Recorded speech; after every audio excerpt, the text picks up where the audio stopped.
दत्तगुरूंचा प्रथम अवतार श्रीपाद श्रीवल्लभ.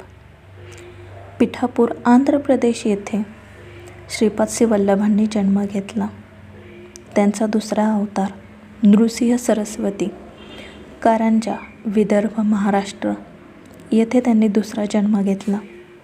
तर तिसरा जन्म छेलिया गावी प्रकट हो झाले आपले अक्कलकोटचे श्री स्वामी समर्थ. श्री स्वामी समर्थांनी अक्कलकोट येथे 22 वर्ष राहून लोकांची सेवा केली, लोकांना अध्यात्माचा मार्ग दाखवला आणि तिथे त्यांनी आपला देह ठेवला. पण देह ठेवण्यापूर्वी त्यांनी अनेक अध्यात्माच्या चांगल्या गोष्टी केल्या, लोकांना अध्यात्माला लावलं, अनेक चमत्कारही केले. आजही श्री स्वामी समर्थ प्रत्यक्ष प्रकट होऊन लोकांना मदत करतात.